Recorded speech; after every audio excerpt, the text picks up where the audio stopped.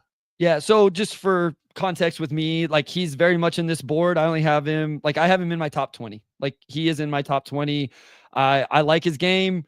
The shooting, is at 36% on just about 3 attempts. The body type, the archetype is really, really fun. I think the jumper is a little bit funky, but I have enough confidence that he's going to make enough shots along with all the other stuff you outlined.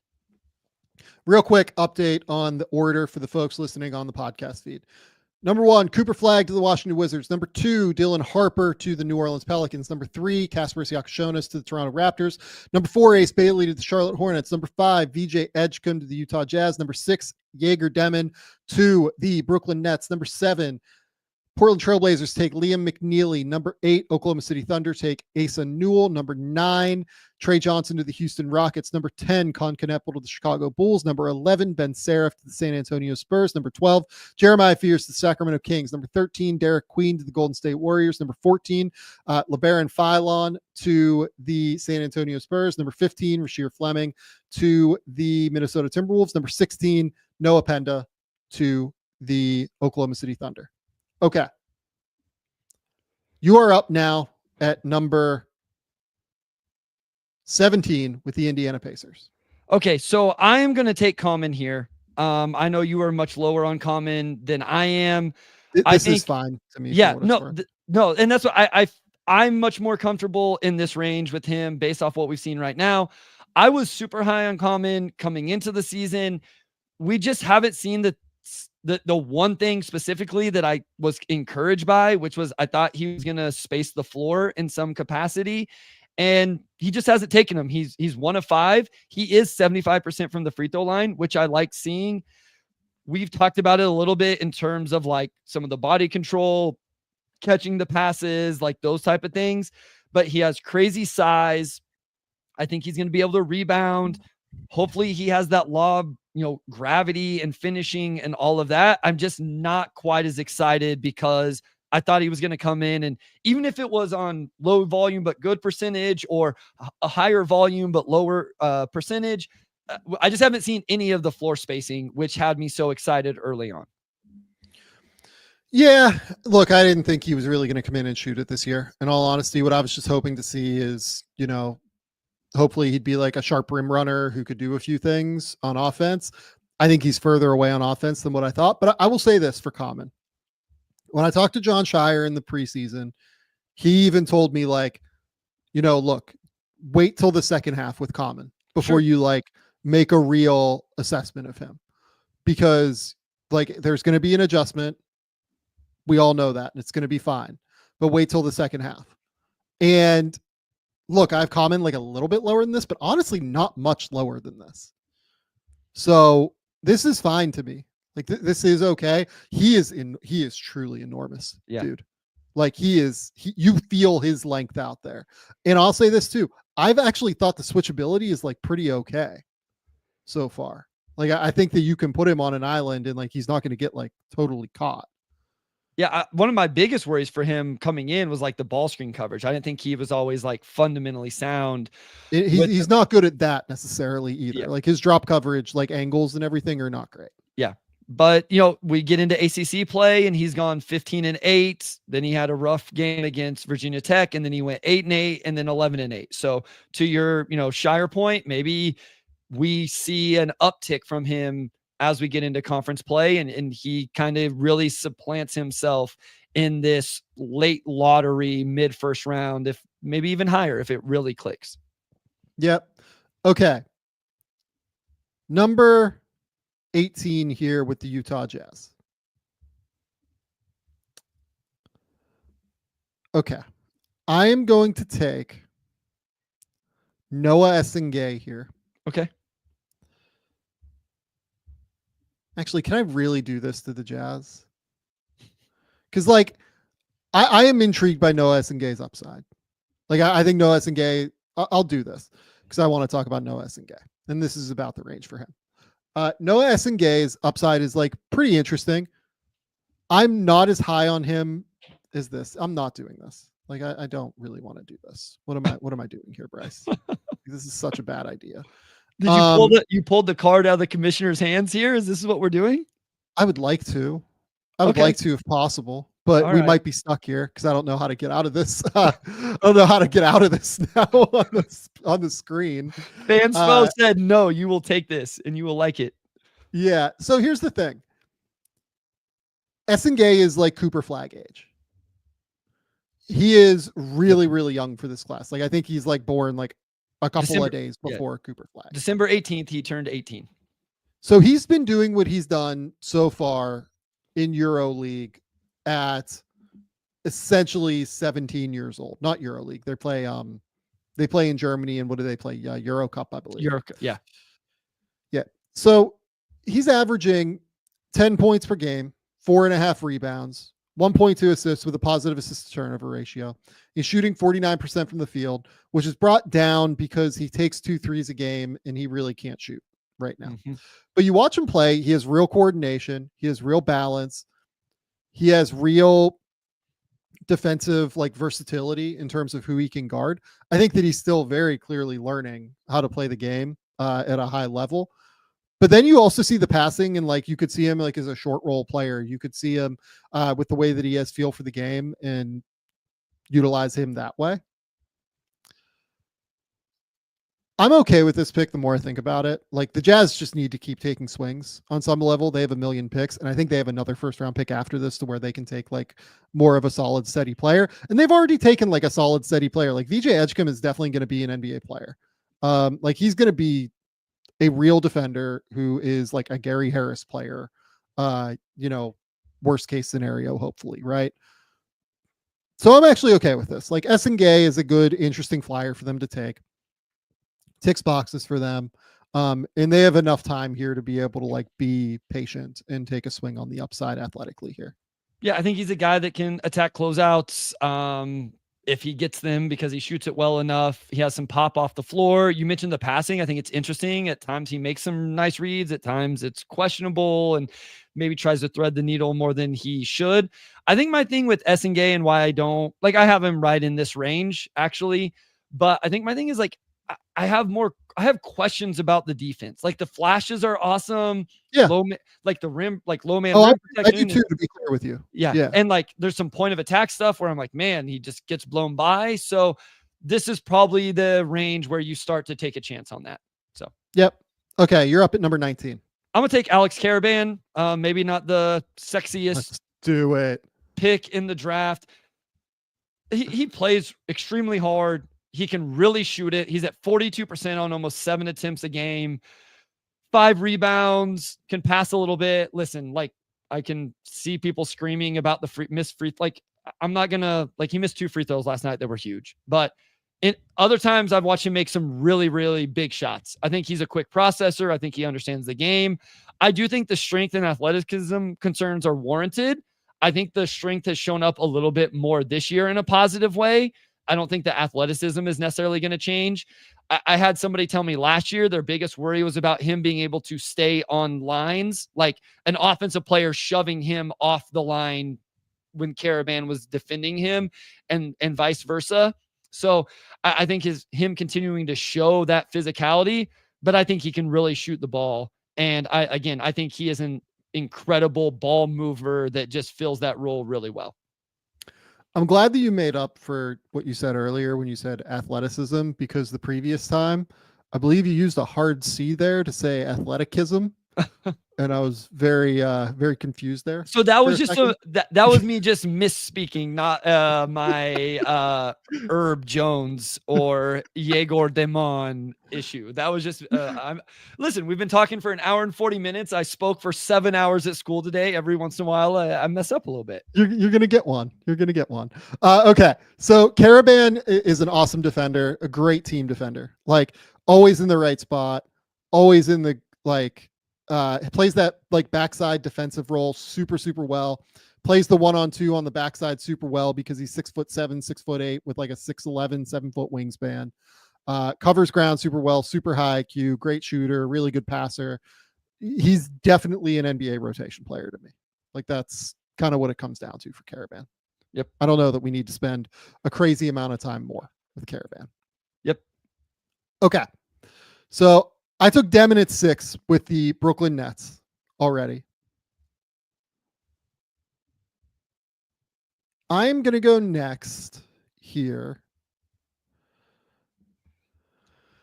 Oh boy. It's hard because so the two next players on my board are Nolan Traore, who does not fit with Egor, and Thomas Sorber. Mm-hmm. And they already have Claxton and Day'Ron Sharpe, and Sharpe's a free agent, but whatever. Right. So instead, I'll go next. These guys are all in the same tier for me, so it's whatever. I will go Cam Jones next. Okay. I think Cam Jones is a terrific on-off ball player who actually really fits well next to Egor, I think, because he can pass the ball, as he's shown this year, taking over that Tyler Kolek role as the main creator. He is 6'4". He really shoots the ball. He is an elite finisher too, and has been an elite finisher for the last 2 years. He's making 70% of his shots at the basket right now. I think that getting his rim pressure mixed with Egor's passing ability would actually be a really, really interesting combination for a Nets team if you're coming out of this draft with a real backcourt of the future. Shoots the ball super well. Yeah. I am a big fan of everything I see from Cam Jones. I would like to see the defense improve, but at the end of the day, I'm comfortable with taking a guy that I know is going to shoot it, that I know can handle the ball, and that I know is an NBA level combo guard in Cam Jones. And as you meant, can really shoot it. I'm very fascinated for his measurements whenever they come in to see how tall he actually is. Agree. But to your point, I'm gonna guess 6'3", 2'5", 6'3.5". Yeah, is what it's. I would say that's max guess for me. But he can shoot it. I think his passing has been really, really impressive this year. And then listen, I brought up the communication with him defensively in the past. I think there has to be some sort of impact with that. It's the most I've seen from a perimeter player all year. Gets deflections. And then listen, if I get a chance to bring this up with a guard, I always do. He's really good with rotational box outs. And I always appreciate that about a guard. And I think it can be impactful. And so I'm with, this is a little higher than me, but not by much. Okay. You're up next at number 21. And this is for the Atlanta Hawks. Okay, let's do this because they refused to move on from their centers last year when I thought they were going to do it for Alex Sarr. I will take Thomas Sorber now and just say that something's going to happen here with the centers in Atlanta. So I have Sorber as a top 20 guy right now. Yep. After having dug into him. I really just wanted them to play real people first with Sorber. That's why I've just been very patient on him. The Georgetown strength of schedule was catastrophic to start the year, and I tend to not really give a shit when you're playing Prairie View A&M or North Carolina Central or whoever, right? All due respect to those programs, shout out Lavelle Moten, but I just don't really care if you're playing those teams. Sorber's averaging 15 points, 8 rebounds, 2.5 assists. I think what stands out most to me is the feel. I think his feel is just absolutely outstanding. Consistently is directing traffic, consistently is, kind of talking through with his teammates. Okay, they're doing this. He's communicating. He's trying to figure out what to do on defense. He also like really orchestrates that offense at a high level, like that Princeton-y kind of, flexy offense that Ed Cooley kind of runs as a combo. So I just think he's really sharp, and I have a top 20. I have him ahead of Common on my board for what it's worth. Sure. Yeah, no, Sorber is really good. We've talked about him a little bit. I think on the last Q&A. His passing is interesting as well. I think he can put it on the floor, which means between that and the passing, he can operate DHOs. Not as, like a vertical pop guy, but I think he has touch. I'm interested to see if he can really shoot it. He's taken some threes this year. He's 4 of 24, but another guy that's 76% at the free throw line, rebounds, really nice defensive playmaking numbers, just a really good freshman big. Okay. Next up, number 22, the Dallas Mavericks. I am going to take Jace Richardson here. Okay. Yep. Jace is a little bit undersized at 6'3". Most people seem to think he's going to come in around like 6'2" or so without shoes, which is interesting. But I really like Jace. I think that he is just one of those dudes that does everything well. He's super efficient. He makes great decisions on the court, both in terms of like his own driving decisions and when not to overdrive. He is a really, really, really good passer, I think. And I think he can shoot it. Like he's shooting 48% from 3 this year, up around 60% from the field. But more than anything, he's just an awesome decision maker and is a really, really good overall basketball player. Defends well, tough, physical. I think that this works better than somebody like Nolan Traore or Boogie Fland for the Dallas Mavericks, particularly given that they have Kyrie and Luka already. Yeah, no, Jace Richardson, I like his screen navigation, really competes at the ball, off-ball rotations, unselfish, lets the game come to him, within the flow of the offense, all of that. So, I remember watching, he's running off screens, making shots. He's getting denied off the ball, which always tells me that like people really believe in it. His passing has been legit, has the floater. I just realized the Pistons don't get a pick because they're actually good enough to convey that selection. I am stupid. I've been waiting this whole time for Detroit's pick to come up and then realize that they're in the top 8 of the standings right now. Yeah, crazy. They are. They're rolling right along. Okay. You're up at number 23 with the Orlando Magic. We're each going to get an Orlando Magic pick, I believe. Orlando Magic. Okay. I'll go Traore here. I'll stop it here. Yeah. And just let him. I actually think this is an interesting fit for him because bringing him in and letting him play off the bench is actually something I think would be good for him. So, obviously a guy that was top 5 pre-draft has fallen down boards, some more than others. Like I talked to somebody today who had him even lower than this. I've watched some games where I'm still like intrigued. I'm definitely still intrigued for what it's worth. Yeah. Like I think I still have him in the top 20 to be clear. Yeah. So I overcorrected a little bit too much with him. Like I dropped him too far at one point and then was like, no, go watch some more games. And like, the games have been better recently. Like just if you look over his last 6 or so, 12-4, 14-4, 13-8, he had a game before Christmas. So another game after Christmas with 9 and 7 assists. The turnover numbers are pretty good in those games as well. So I still think there's a chance for him. I just think this would be the role I envision more for him. Like come into a Magic team and play as the backup point guard as opposed to like the primary guy running the show right off the bat. Yeah. And like, we'll see what they do in the off season with Cole Anthony as well. Sure. Like, that'll be a real question. Yeah. Like we'll see. They have some options and flexibility this summer that they can utilize to go get in the market for another star player, honestly, if they want to. At number 24, this is also Orlando. See, this is where it gets really tricky. So I'm down to a couple of guys here. I'm going to go.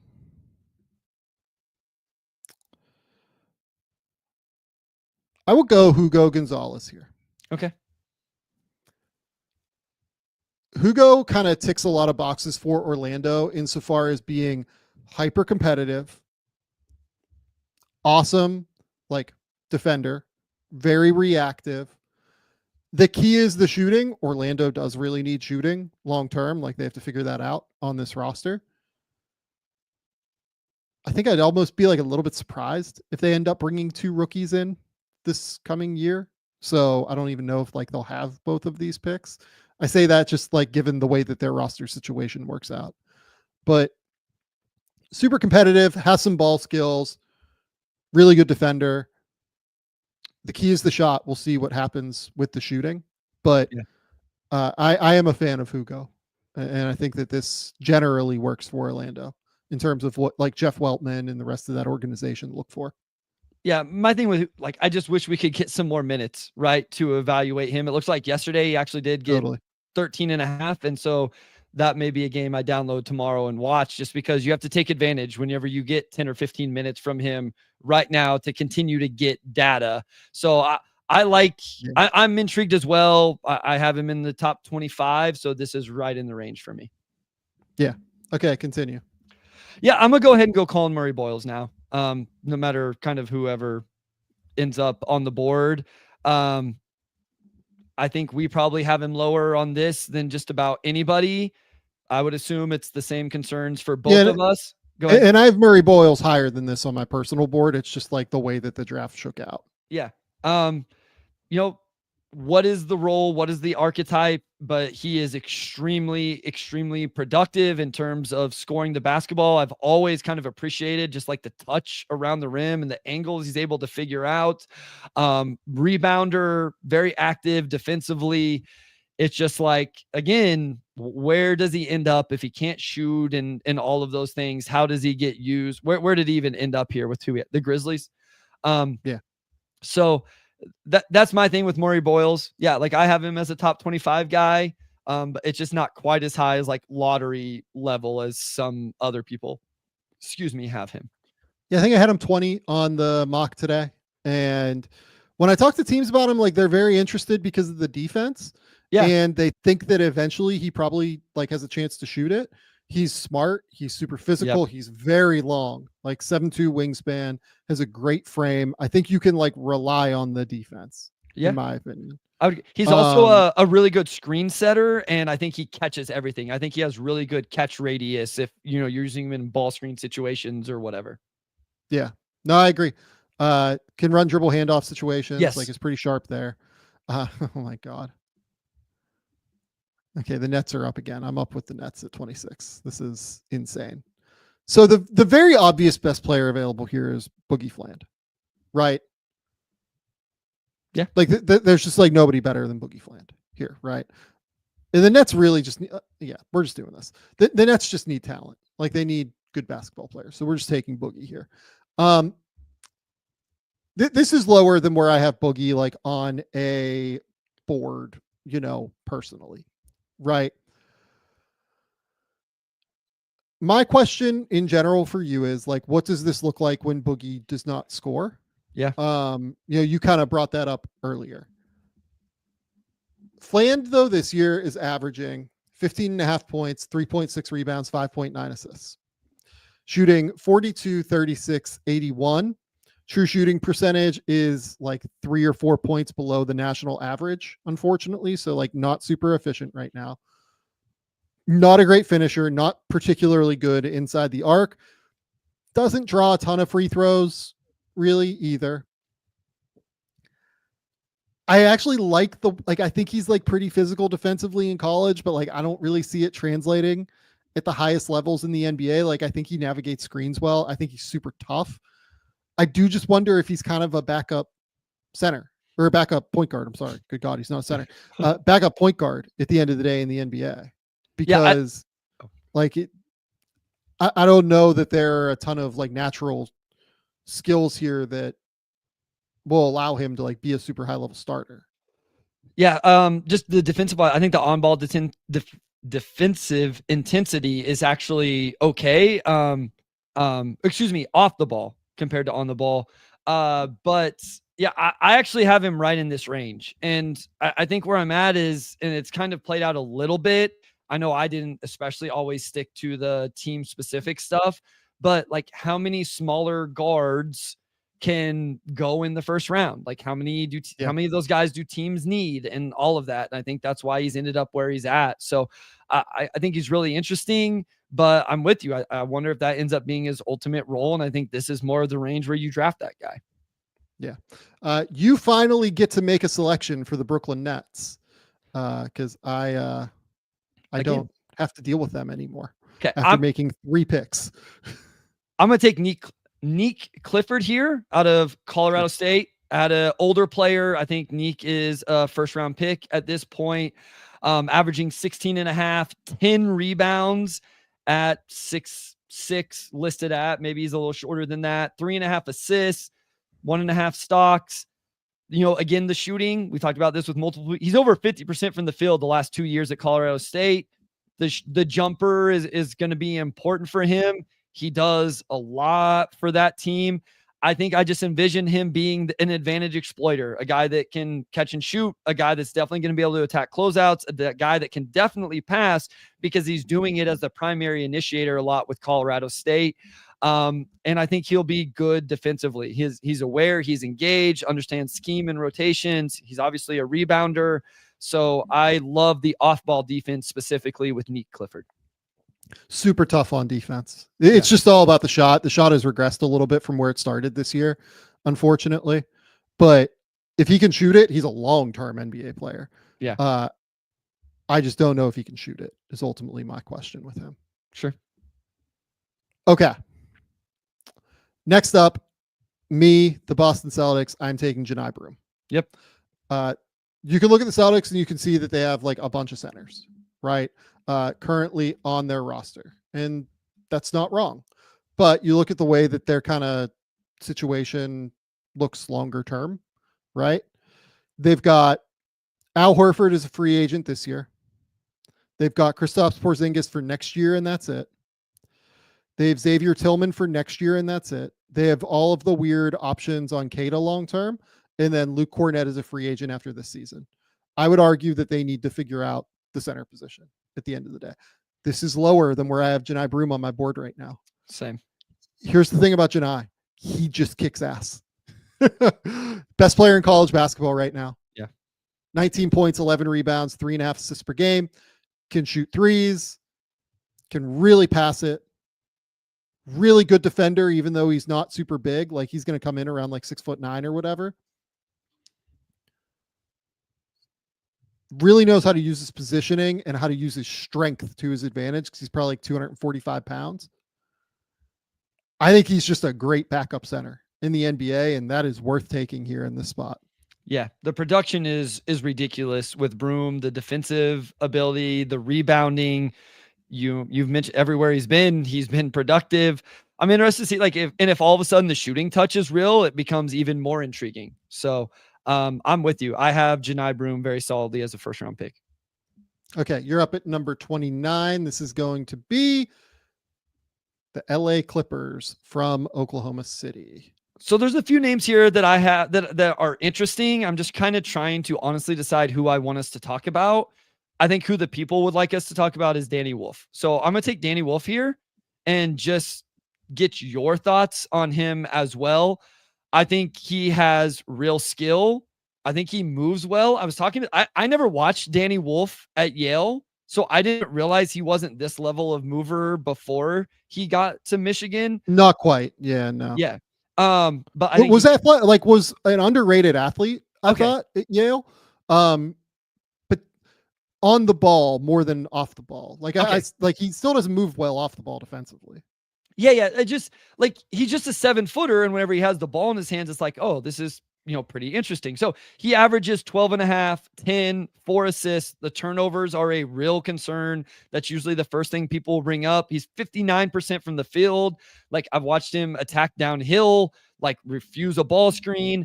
I don't know. This may all be complete theoretical and never be practical, Sam, but just the idea that this 7-footer who, has shot 35% from three, I'm not sure I buy the mechanics, but can dribble, pass, maybe shoot, all of that. I don't know that I love it in the first round. I'm a little more inclined to take it right after the first round, but I wanted to get your thoughts. I know we've gotten a lot of questions about Danny Wolf over the last few weeks. So, yeah. So I love the idea of a big man that you can run actions for. yeah. Right. That's what he is, and that's what makes him so interesting as a prospect. Like, he can really pass the ball, he can really handle the ball, he can like go between the legs and like cross over and do stuff with like ball in hand, right? Yep. I don't think he can actually maintain advantages after he gets where he needs to go in the NBA right now, which is why I see him as a little bit more of a second rounder. And like the turnovers are a significant issue, and the defense is like a real issue. For him to be worth this pick, and why like Jokic looking back was so special, is like Jokic was just way stronger than Danny Wolf is. Like way stronger, and was able to maintain those advantages. Danny, I don't think, is strong enough to maintain those advantages right now. And in part, it's because he can't shoot right now. Like, he's not a good shooter. So if a team wanted to take a flyer on Danny Wolf late in the first round, I would not hate it. Sure. I would understand the process of what they were going for. I probably wouldn't do it, but I would get it. For him to reach the idea of what people think he can be, he either has to get way stronger or he has to be able to shoot it. I don't like the shot. Like, it's like the release point is like over here to his left. He like releases his guide hand, I think, very early. I think that he has a long way to go on the jumper. I would have him solidly in the first round if I believe everything else could be the same. If the shot mechanics were different, I would have taken him much earlier. I just can't buy the shot because I don't believe in those mechanics. I agree with you. If he could do one of those things, I would be much more interested in him. Sure. Like much more interested. Okay. I am up now for the Utah Jazz here at number 30. I have taken VJ Edgecombe and I've taken Noah Essengue. Okay. Best players remaining on my board. Let's see. Ryan Kalkbrenner is here, but I'm not going to take Kalkbrenner when they already have Walker Kessler. Bogoljub Markovic is kind of interesting to me. You know, who else? Let's see. Ian Jackson, kind of interesting to me, but like they definitely don't need Ian Jackson. Oh man. Darian Williams, kind of interesting to me here. Miles Bird's kind of interesting to me here. Yeah. Bird is actually the best player on my board. Or highest ranked, whatever. I don't feel great about taking him in this spot either. Okay. So like the name like Adu Tiero is kind of interesting to me here. I'm in this tier.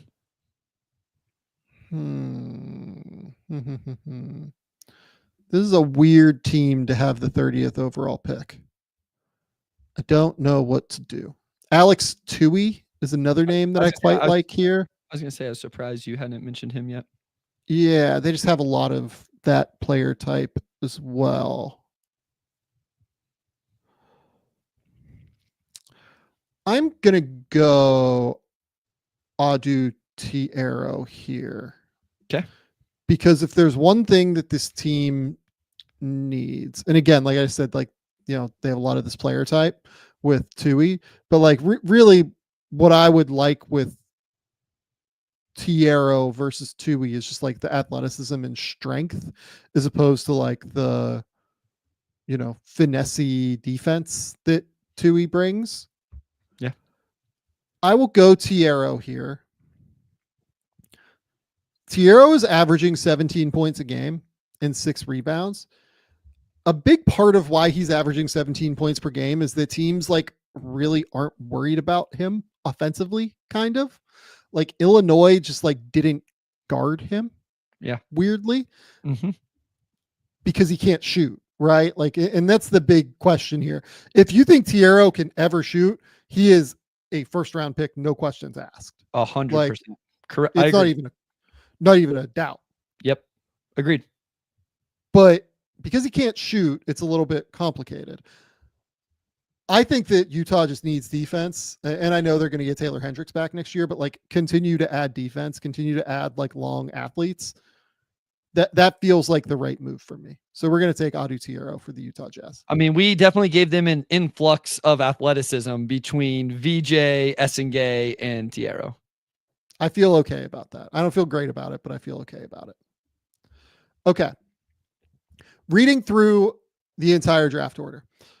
Cooper Flagg, number 1 to the Washington Wizards. Dylan Harper, number 2 to the New Orleans Pelicans. Number 3, Kasparas Jakucionis to the Toronto Raptors. Number 4, Ace Bailey to the Charlotte Hornets. Number 5, VJ Edgecombe to the Utah Jazz. Number 6, Egor Demin to the Brooklyn Nets. Number 7, Liam McNeeley to the Portland Trailblazers. Number 8, Newell to the Oklahoma City Thunder. Number 9, Trey Johnson to the Houston Rockets. Number 10, Knueppel to the Chicago Bulls. Number 11, Ben Saraf to the San Antonio Spurs. Number 12, Jeremiah Fears to the Sacramento Kings. Number 13, Derek Queen to the Golden State Warriors. Number 14, LeBaron Philon to the San Antonio Spurs. Number 15, Rasheer Fleming to the Minnesota Timberwolves.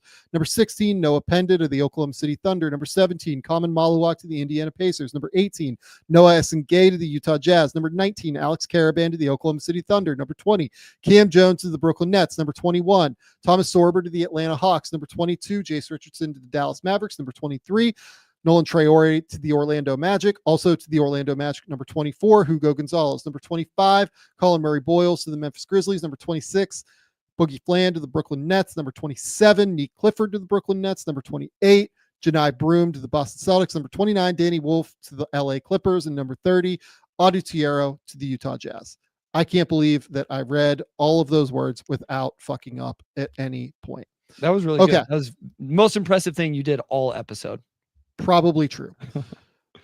Best players remaining on my board were Kalkbrenner, Ian Jackson, Markovich from Mega, Jojo Tugler, Alex Tui would be the 5, and then Walter Clayton and Darian Williams and Chaz Lanier and Miles Bird would be next. Yeah, so I still like KJ Lewis. I can't quit it. Like, for the record, some of the guys you named are also. So I'll just name some other people that I have here. So Dink Pate as well as another name. Okay, so Dink Pate, KJ Lewis.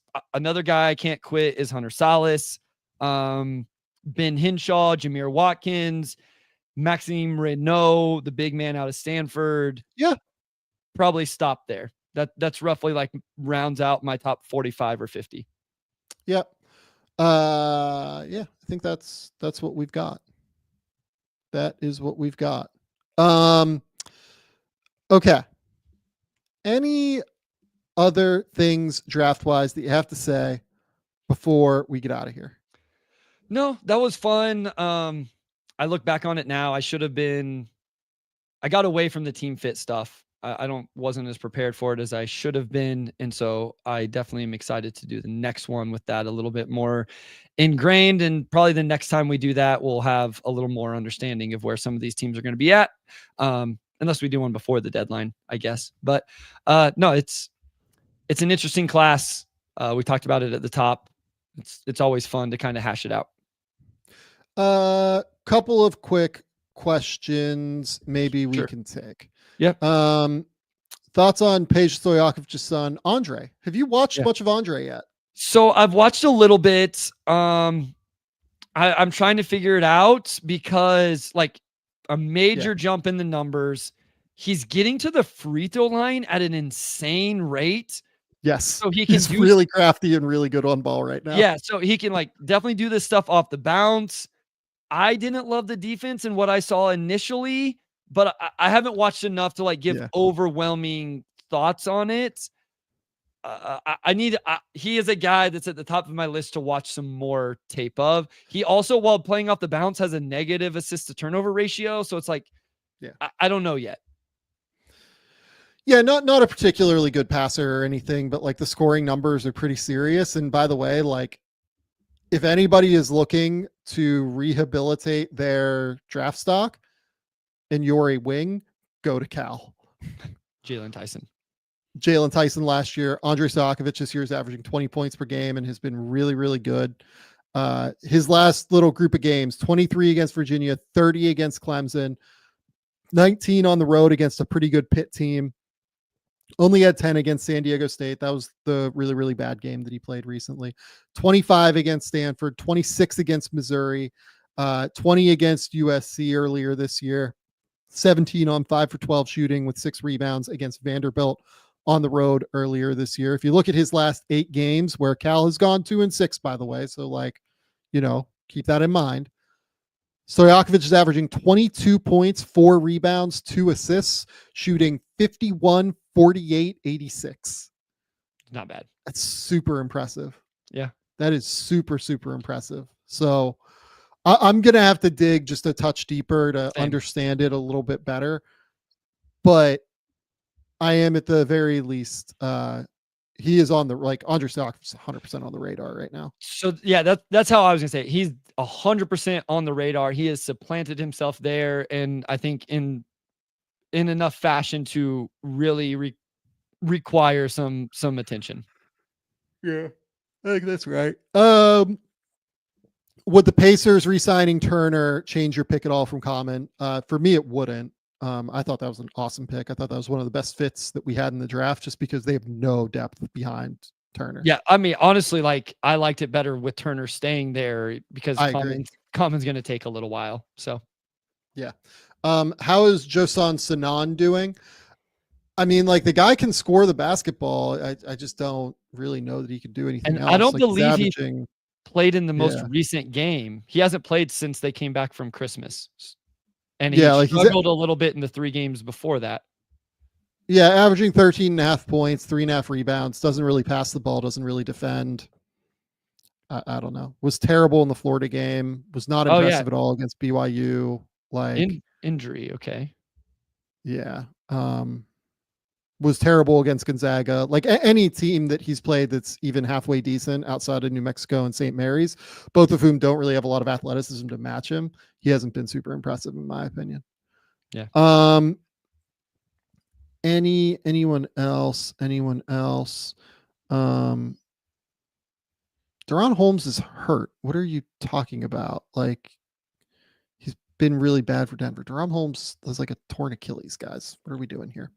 How about Dink Pate, 6'8" wing that's showing shooting potential? What I like about Dink, I'll shout out Dink here.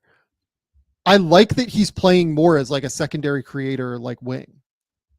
If he shoots. Yeah. Like, if he shoots it, like, that's really, really interesting. And to be clear, he's at 37%, 75% from the line, doesn't get to the line a lot. But yeah, I mean, the games where he's made 3s, 2 of 5, 2 of 3, he had a 6, like, those are pretty impressive performances. Like, he scores the ball, obviously. And then now as a secondary creator, that's interesting. He has plenty of size to do it. Yeah, he really went down my board at one point. And then as I've kept tabs on him and watched some games, he's slowly started to rise back up into at least the second round conversation. Yeah. Is Drake Powell playing his way into potentially declaring? Drake's been much better over the last week and a half. Like, it feels like whatever happened in that Campbell game where he made a couple of threes and maybe saw the ball go through the rim a little bit, maybe like really, really helped him. Been in double figures 3 of the last 4 games, had 17 against SMU 2 nights ago. He's shooting a ton from 3 right now. I think he's probably better off going back to North Carolina for a year, but if he keeps playing like this, he will probably be a one and done. But like, let's see some consistency after the start to the year where he was in double figures once in their first 12 games. So what I will say with Drake Powell is, of all of those freshmen that came in that are kind of slid now, he's the one I'm still one of 2 that I still kind of am interested in for this year. But based off where I have him right now, I would still assume he would go back. Yeah, I agree with that for what it's worth. I don't really see the NBA skill set quite yet personally. Maybe it comes along the way at some point. Thoughts on Emmanuel Sharp from Houston? I mean, he's shooting the piss out of the ball right now, so that's a big help. But Yeah, like very undersized. It feels like to me whenever I watch him, and he's like a undersized scoring guard who doesn't pass the ball. Maybe like probably a two-way like G League type at some point, but not quite there yet. Yep. Thoughts on Grant Nelson? Not a lot. I have him in my like draftable tier. Like he maybe. Yeah, like I'm interested in the ball skill, obviously, but like just has never improved as a shooter. And Yeah, I that's mean, what he needs to be. and that's what I talked to somebody about it today. Like I watched some games and he makes some shots like, oh, but like you can't buy into that jumper and you can't buy into the percentages. I mean, Yeah. at this point, it's a major sample size of 5 seasons, varying levels of almost 400 attempts, and he's under 30% still. And, so. Is what it is. 5 best shooters in the class. Okay. Liam, Knueppel, Yep. Chaz Lanier. Yep.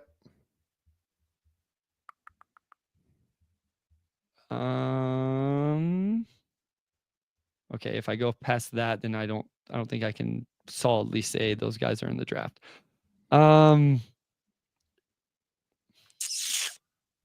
Who? You have anyone else? Kobe Brea is probably the guy who came to my Okay. mind first. Well, yeah. Okay, so yes. Because he'll Kobe- be in the class. Like it's his last year of eligibility. Okay, sure. Yep. Maybe DeVries would be another name that I would bring up. Trying to think through this a little bit more. Clayton Jr.'s a good Tucker's hitting 47 from 3. Jesus Christ! Before that injury. Listen, like he hasn't shot it really well, but like I spent all draft class last year talking about Peyton Sandford. He dropped 30 in just the second half the other night. The numbers aren't there yet, but I still think he's a big time shooter. So, I mean, here's another name. Like Eric Dixon is shooting 47 from 3 this year right now. Unreal. Shooting 40% on 400 attempts in his career. I mean, worth bringing up. Probably not in the top 5 for me, but in the mix there. Karaban can really shoot it. I don't know if he'll ever get it up at volume enough to kind of be in the mix for this conversation. That's fair. So I think Liam and Khan would be here. Kobe Brea would be here. Tucker DeVries would be here for me. And then probably Chaz Lanier. I think those are probably the 5 right now. Yeah. Chaz is a really good name. Chaz is a guy that like has been super, super impressive. Yeah. Like I just really got into it with him today and I came away really impressed. Like I have him solidly in my second round right now. I'm really intrigued. Yeah, I agree. Thoughts on Will Riley or Abdi Bashir? So Bashir, I know, is like destroying at Monmouth right now. He's just a guy I haven't dug into quite enough yet. Like I know that the shooting is very serious and he's shooting like 45 on 9 3-point attempts per game or whatever. Like unequivocally, that's just a guy that I need to, do a little bit more research on. Yep. Just point blank, and I'm happy to say that. Will Riley, I'm just not.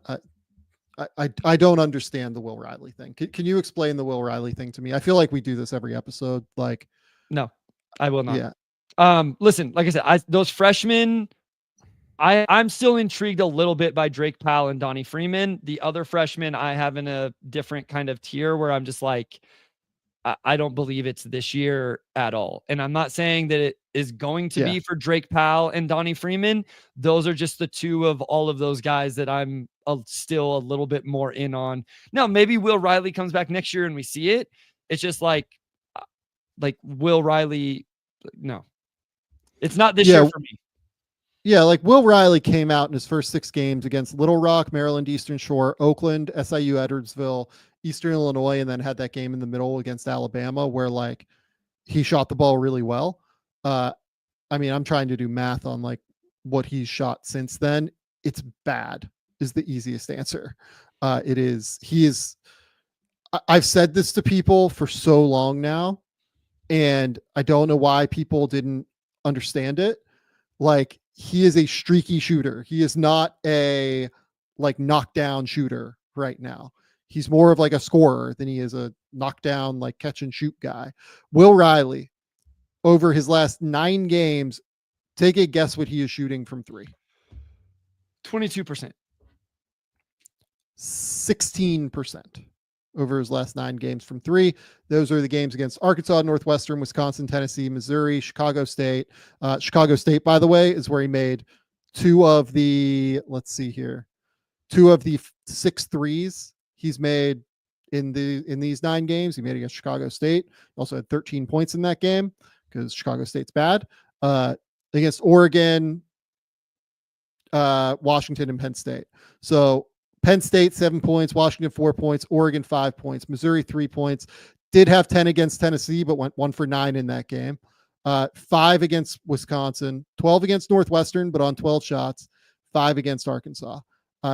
This is just like not an NBA player right now, and that's okay. Like, he can take the time to develop and can be there, but like he is skilled. I actually think he's like a pretty decent passer, in all honesty. Like, there's time. He's just very skinny and is a super streaky shooter. Yep. With you. Yeah. Okay. Is there any way Jaleel Bethea can revive his draft stock? I mean, look, like, I guess I'm intrigued by the coaching change. Like, you know, all due respect to Jim Larinaga, a guy that has been a class act for years upon years and is a really, really good dude. He just did not look engaged by the end there. Like, we can say what it is, right? I mean, look, he had 15 against Virginia Tech, but then went 0 for 6 against Florida State, like in their next game. And it just feels super roller coastery. I'd be pretty surprised if Bethea was a draft pick this year. Yeah. I mean, he is one of those freshmen I kind of reference where I've put to the side of like, not completely out of mind, not completely out of sight, but kind of not really thinking this year. Yeah, agree. Okay. Recommendation corner time while we're here. So, books or movies do you want to hear me talk about first, Bryce? Movies. Okay. So, saw Den of Thieves 2 Pantera last night. Den of Thieves is a movie you should watch. It is the most ridiculous heist movie that you will see. Do you enjoy heist movies, Bryce? Yeah, I'm into them a little bit. So like we're talking all of the Oceans and there's another one that I did like. I'll have to think of the name of it. But yeah, I'm intrigued a little bit. So this is a movie starring Gerard Butler and Ice Cube's son, O'Shea Jackson, where they're like trying, and Pablo Schreiber, who was in The Wire and Orange is the New Black and a couple things like that, like the super big tall dude, came out like 6 years ago, something like that, 7 years ago or whatever. Was fine, like was a modest hit, but then has developed like a huge like cult following basically, and is one of the best heist movies of the last, really the last decade probably. And they've made a sequel to it now, starring Gerard Butler and O'Shea Jackson. And it is slightly different, whereas the first one was like grittier and in LA and was, more like macho, like, dudes doing dude stuff kind of shit. This one is still dudes doing dude stuff, but it's just like a little bit more like on the wheels. Like it's just a little bit more of a solid film. It's like the guy who made the film, Christian Gudegast, is like a more competent filmmaker now. Not to say he wasn't before, but like he very clearly has leveled up in terms of just like being a filmmaker. And it's almost a better movie that I liked less, maybe is the way to put it. Like it's a more competent movie in that it made sense. The heist all made sense. Everything worked. But I had a great time with it. I will go see every Den of Thieves movie first day it comes out in theaters for the rest of my life. I hope there are more of them. please everybody go see Den of Thieves 2 Pantera, so I get to see more Den of Thieves movies get made. No, it's interesting. So the one I was thinking of was The Italian Job. I've watched that for sure. It's a good one. One of my favorite ones is Inside Man. I like that movie. Inside Man is good too. Yeah. So I have the old Italian Job up there somewhere. You might be able to see it. Who knows? The one from the 60s starring Michael Caine. Okay. That is just elite. Michael Caine's just an all-time movie star. Have you ever seen Michael Caine before he was old, Bryce? I don't know who we're talking. Let me look. Oh, Michael Caine is the butler in the Dark Knight movies. Yeah. Okay. Let me look at movies earlier in his life. Oh yeah. So he was like a superstar, like actor that basically turned into, over in Europe, this is, and in Britain particularly, that turned into being like a character actor, supporting character, older actor, right? Michael Caine's like one of the great all-time movie stars to me, though. I love him. I love everything he's ever been in as a star. So please, everyone, go see Den of Thieves 2. You'll have fun. It's a silly movie. It's a great time. The second thing that I have recommendation corner on is I'm reading a book called Tested by Pat Cummins. Pat Cummins is the captain of the Australian cricket team. He basically went out and interviewed a bunch of leaders in other industries. Like one of them's in cricket, but like went out and interviewed like people that have been leaders in other places, and was super interesting. Like it's a super interesting book. Like halfway through it right now. He's kind of talking about like lessons he's learned like as leader and captain of the cricket team, while also like taking lessons that he's learned in conversation with these people. It's just interesting to get like the different perspectives kind of leadership, and I'm really enjoying it. So shout out to that book. I would probably be more inclined to watch Den of Thieves. You have me intrigued there, than actually pick up and read a book that I haven't done in a long time, but that does sound intriguing. Like I like the idea of that, of like, hey, go out and interview people and get their perspectives on different things. I like the idea behind whether it's a movie or a documentary or a book or whatever. Getting the perspective from people who have done hard things or been through hard things or been successful, no matter what realm of sports or otherwise, is always intriguing and interesting. Right. Yeah. Like just a super interesting book. Like he's like, he's not like a normal athlete. Like he's like somebody who like goes out and he's like a representative for UNICEF and like is like a climate change advocate and like all this stuff. Like he's like a super highly intelligent human being who, probably has a very similar political ideology than what I have. So that's also probably a thing that is interesting to me. But yeah, just a fantastic book, and I would recommend it to anybody. So I have some fun ones on the docket next. I have I think next for me is The Heart of Winter by Kevin Barry, which is a book that has been recommended to me, and I'm excited to read it next. So once I finish that this weekend, I will get into that book and we'll talk about it on the show at some point this week. But we're 2.5 hours in, Bryce. We've gone long, which we always do on the mock draft shows. Tell the people where they can find your work. Tell the people what's going on. Yeah. So at Motor City Hoops on Twitter, on Blue Sky, follow the Substack, motorcityhoops.substack.com. Again, it's Pistons stuff, but then I also write notes about the team the Pistons played. So for example, if you're a Warriors fan, Pistons are playing the Warriors tonight. Sometime tomorrow, I'll have that with some notes on the Warriors, and sometimes even some video analysis if they run an interesting action or something like that. The Pistons Pulse podcast. Otherwise, the Game Theory podcast right here with Sam Vecenie. Go to The Athletic. Keep me employed over there. You will have a mock draft based on what teams are actually thinking right now. I've talked to a lot of them over the course of the last 2 weeks just to kind of understand where this thing sits at this point. Kind of all over the map, feels like, which is no surprise.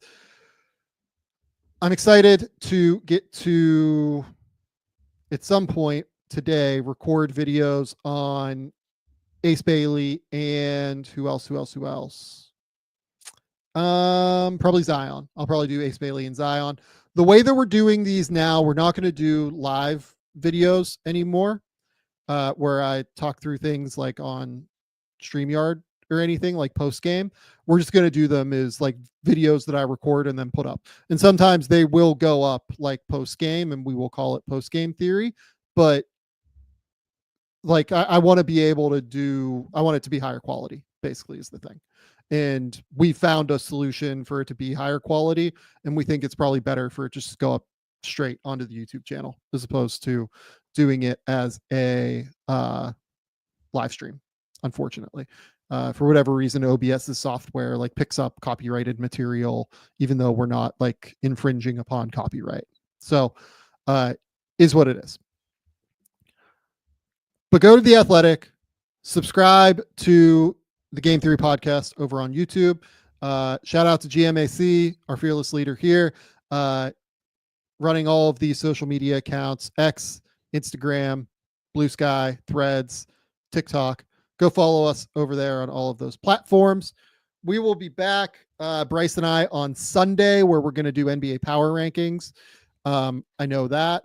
And then beyond that, you'll get some videos from me at some point over the weekend. Until next time, we'll talk soon. Bye.